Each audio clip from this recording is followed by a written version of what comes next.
안녕하세요. 디자인팀 툴교육 1회차의 두 번째 시간을 맡게 된 부팀장 박선미입니다. 다들 저번 시간에 포토샵 기본 오브 기본 잘 숙지하셨나요? 이번에는 저번보다 아주 조금 더 나아간 것들을 배워보려 합니다. 자, 그럼 먼저 파일을 불러오겠습니다. 저는 이번 팀원 모집 카드 뉴스와 OT 때 사용했던 팀장단 사진을 이용하도록 하겠습니다. 여러분들도 수업을 보며 따라할 때 이 사진을 사용하셔도 되고 아니면 아예 과제용 사진을 불러오셔서 차근차근 해봐도 됩니다. 제일 먼저 컨트롤 J로 원본을 복사해 두겠습니다. 포토샵을 하다 보면 수정할 때가 굉장히 많기 때문에 원본을 복사하는 버릇이 있는 게 좋아요. 그 다음엔 색감을 보정해 볼게요. 색감 보정법엔 기본적으로 레벨, 채도, 곡선, 그리고 색상 필터까지가 있습니다. 포토샵 교재를 보면 각 방법이 어떤 원리이고 어떤 느낌을 주는지 상세하게 적혀 있는데 사실 전 이 모든 것들이 다 개개인의 직감으로 아는 게 제일 좋다고 생각해요. 사실 저도 이 기술들의 세세한 작용 원리 같은 건 잘 모르거든요. 그냥 여러분들이 많이 해보면서 어떤 게 예쁜 정도인지를 체크하는 게 가장 쉽고 빠르게 배울 수 있는 방법입니다. 첫 번째로 레벨입니다. 여기 위에서 이미지, 그리고 이 조정, 이 루트를 들어가셔도 되고 컨트롤 L 단축키를 사용하셔도 돼요. 레벨은 흰 부분과 어두운 부분의 정도를 조절해줍니다. 그래서 제일 왼쪽에 있는 삼각형으로 옮기면 어두운 부분은 더 어두워지죠. 제일 오른쪽에 있는 삼각형으로 옮기면 전체적으로 사진의 흰 색감이 강해지면서 밝아집니다. 약간 밝기를 조정한다고 생각하시면 돼요. 가운데 회색 삼각형은 검은 부분과 흰 부분 모두를 동시에 조정해줍니다. 그리고 또 여기 보시면 이 레벨이 출력과 입력으로 나뉘는데 출력 레벨은 입력 레벨보다 넓게 그리고 포괄적으로 사진 색감을 보정합니다.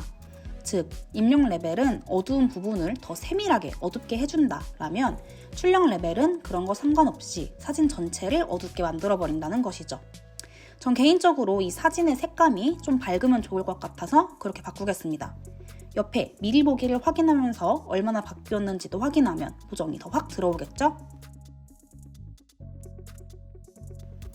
두 번째는 곡선입니다. 아까와 마찬가지로 이미지 그리고 조정 패널 이 루트로 들어가도 되고 컨트롤 M 단축키를 사용하셔도 됩니다. 곡선도 레벨과 비슷하게 밝기를 조정합니다. 레벨과 다른 점은 포토샵 곡선을 이용한 보정은 사진에 잡색이 껴서 원래의 색이 망가진 사진의 잡색을 없애는 기능이라는 것입니다.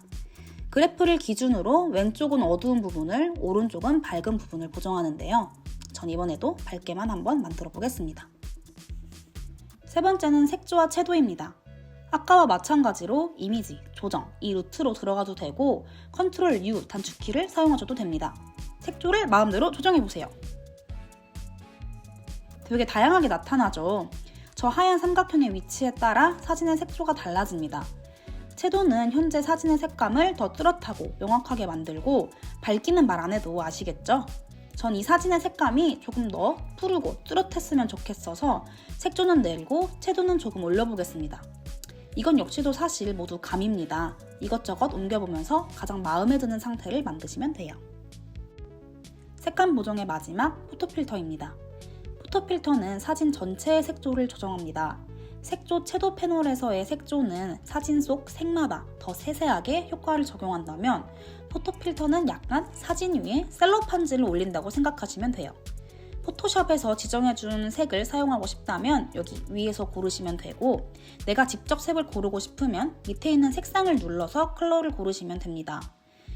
여기 바로 또 밑에 있는 밀도는 이 색감을 얼마나 넣을 거냐, 즉 사진 위에 셀로판치를 몇 개 겹칠 거냐로 생각하면 편합니다. 광도는 빛의 양을 조절하는 건데 쉽게 말해서 광도 유지를 하면 색감이 덜 들어가고 이 선택을 해제하면 색감이 더 들어갑니다. 전 이 사진엔 포토 필터를 별로 넣고 싶지 않아서 생략하겠습니다. 자, 이렇게 전체적인 색감을 보정했고 원본과 비교해보니 밝아진 게 보이죠? 근데 좀 아쉽네요. 사진 보정을 이렇게 했을 때 단점은 사람과 풍경 가리지 않고 모두 보정이 된다는 겁니다. 풍경과 사람 보정법은 분명히 다른데 말이죠. 이럴 때 빠른 선택과 올가미 툴로 이 둘을 구분해서 보정할 수 있습니다. 포토샵에서 선택 영역을 사용할 수 있는 도구는 많습니다. 첫 번째는 올가미 툴입니다. 올가미 툴은 그냥 올가미와 다각형 올가미로 나뉩니다. 그냥 올가미 도구는 본인이 직접 영역을 따는 거라 연필로 그림을 그린다고 생각하면 되고, 다각형 올가미는 촘촘히 바느질을 한다고 생각하면 돼요. 근데 아무래도 마우스로 하니까 삐뚤빼뚤해지겠죠. 그럴 땐 추가로 더 선택을 해주시면 됩니다. Alt를 누른 상태로 올가미 툴을 사용하면 선택 영역이 사라지고 Shift를 누르고 하면 선택 영역이 추가됩니다. 이 방법을 이용해서 선택 영역을 다듬는 게 이 선택 영역의 첫 번째 방법입니다. 두 번째는 빠른 선택 도구입니다. 빠른 선택 도구는 자동으로 선택 영역을 나눠서 지정해 주는데요. 여기 위에 보면 선택 및 마스크가 보이시죠? 여기서 더 세밀한 부분을 조정할 수 있습니다. 저 같은 경우 여기 피사체 선택을 누르니까 알아서 잘 따져서 이걸 이용해 볼게요. 여러분들은 피사체 선택이 잘 안 되신다면 빠른 선택 도구로 색습 영역을 따주시면 됩니다. 그리고 선택 및 마스크에 들어가면 세밀하게 더 선택 영역을 추가할 수도 있는데 보기 모드에서 오버레이로 선택하면 이걸 더 확실하게 볼 수 있어요.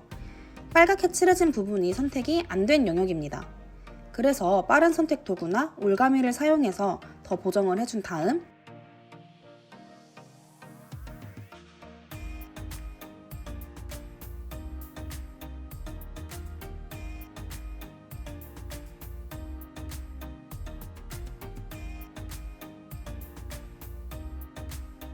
가장자리 다듬기 도구를 사용해 보겠습니다.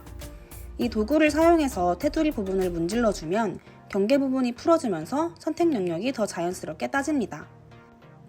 자, 이제 확인을 누르면 제가 한 대로 눕기가 딱 따졌죠? 이 눕기대로 원본 레이어를 클릭한 다음 컨트롤 J로 복사합니다. 달라진 게 없다고요? 당연합니다. 위에 저희가 보정했던 사진이 그대로 있으니까요.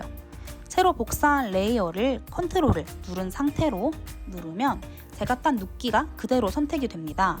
이 상태에서 레이어 1을 누르고 딜리트 키를 누르면 레이어 2에 사람이 보입니다. 확대해서 보니 이 정도면 어색하지 않고 괜찮네요. 사람과 풍경을 나눈 상태에서 더 세밀한 보정을 다시 해줍시다. 바로 직전에 배운 기술들을 이용해서요.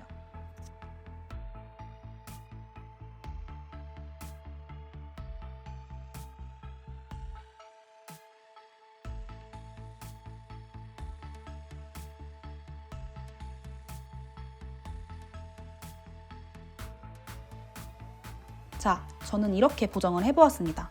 여러분들도 나름대로 완성하셨겠죠? 제가 보정을 하다 보니까 거슬리는 게 또 하나 있더라고요. 바로 이 현수막. 자연 속 파릇파릇함을 강조하고 싶은데 현수막이라니 지워버리겠습니다. 제일 먼저 복제 도장 도구를 선택해주세요. 그 다음 Alt를 누른 상태에서 현수막 옆부분을 클릭한 다음 현수막을 슬슬 문질러줍니다. 이건 Alt를 누른 그 부분을 중심으로 오른쪽으로 슥 밀며 중심 기준 오른쪽 부분을 복사해오는 원리예요. 여기 위에 브러쉬도 변경할 수 있는데요. 처음에는 부드러운 원이라고 적힌 브러쉬를 사용할게요. 처음부터 선명한 원 브러쉬를 사용하면 좀 부자연스럽게 티가 많이 날 수도 있거든요. Alt 부분도 최대한 근처의 것을 사용하는 게 자연스럽게 하는데 한몫합니다. 이래도 티가 많이 난다면 흐림 효과 도구를 이용해서 문지를게요.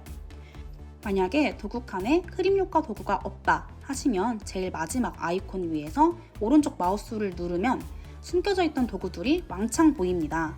이 중에서 흐림 효과 도구를 선택을 하고 이렇게 현수막 부분을 슬슬 문질러주면 조금 더 자연스러워지겠죠.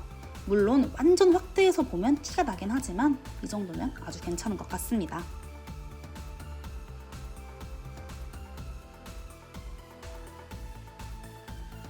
자, 이제 얼굴을 성형해 보겠습니다. 어떻게 보면 제일 재밌는 부분이라고도 볼 수 있죠. 얼굴을 성형하기 위해서 여기 위에서 필터 그리고 픽셀 유동화 패널을 들어가시면 됩니다. 여기서 주의사항, 꼭 사람 레이어를 선택한 상태에서 들어가셔야 됩니다. 포토샵에서 레이어 잘 선택해야 하는 거 아주 중요해요. 그리고 혹시 픽셀 유동화에서 자꾸 렉이 걸리시는 분은 이미지 크기를 원본 기준 3분의 1로 줄여주시면 됩니다. 저도 이상하게 픽셀 유동화에서만 렉이 걸려서 고생을 좀 했는데 그냥 노트북이 안 좋아서 그런 거니까 어쩔 수 없고요. 이렇게 하면 물론 당연히 크기가 줄면서 화질도 깨집니다. 일단 오늘은 연습이니까 화질은 넘어갈게요. 이렇게 픽셀 유동화를 들어가시면 많은 도구들이 있는데 주로 옆에 자동 보정 부분을 많이 사용합니다. 눈, 코, 입, 얼굴 모양까지 세밀하게 나눠져 있어서 되게 편리가 하죠. 더 세밀한 부분을 보정하고 싶다 하면 왼쪽의 도구들을 이용하고 주로 맨 첫 번째 뒤틀개를 사용합니다. 여러분들도 핸드폰으로 보정 많이 해보셨죠? 그거랑 똑같습니다. 줄이고 싶은 부분 줄이고 늘리고 싶은 부분 늘리면서 슝슝 하시면 됩니다. 이번에 배울 건 필터 갤러리입니다. 이 기술은 여기 필터 그리고 필터 갤러리를 들어가시면 됩니다. 여기엔 정말 많은 필터들이 있는데 TMI로 제 최애는 그레인입니다. 이 필터들을 하나하나 설명하기엔 시간이 너무 많이 들 테니까 여러분들이 천천히 한 번씩 보시길 바래요. 진짜 마지막입니다, 여러분. FX에 대해 알아볼게요. 이 효과를 좀 제대로 알기 위해서 텍스트를 활용해 보겠습니다. 텍스트 도구를 누르고 쓰고 싶은 말을 자유롭게 쓰시고요. 이 밑에 FX를 누르면 획과 드롭 섀도우 등 다양한 효과들이 있습니다. 그런데 사실 전 획이랑 그림자만 많이 쓰거든요. 그래서 간단하게 이 기능만 알려드리겠습니다. 획은 설명 길게 할 거 없습니다. 보이는 대로 획의 두께와 색을 정하시면 돼요. 이제 다음에 그림자를 볼 건데 드롭 섀도우가 그림자입니다. 그림자에서도 혼합 모드, 불투명도, 거리, 스프레드, 크기를 주로 다룹니다. 혼합 모드는 다음 시간에 배울 블렌딩과도 연결이 되는데 여기 그림자에서는 그냥 곱하기만 사용을 한다고 생각하면 편합니다. 거리는 개체와 멀리 떨어진 정도를 조절하고 스프레드는 퍼짐을, 그리고 크기는 그림자의 넓이를 조정합니다. 그림자 기능은 진짜로 그림자가 필요해서 쓰기보다는 약간의 입체감을 위해 사용하는 경우가 많기 때문에 스프레드를 잘 사용하시면 좋을 것 같아요. 자, 이렇게 완성은 했는데 디자인의 기본, 마지막이라고 해놓고 자꾸 더 뭐하기. 하나만 더 알려드릴게요. 정말 지금이 찐 최종입니다. 완성을 하고 보니까 여기 밑에가 조금 거슬려서 이미지를 자를게요. 간단합니다. 도구가 안 보이시는 분들은 아까처럼 도구 더보기를 한 다음에 자르기 도구를 누르고 원하는 만큼 자르시면 됩니다.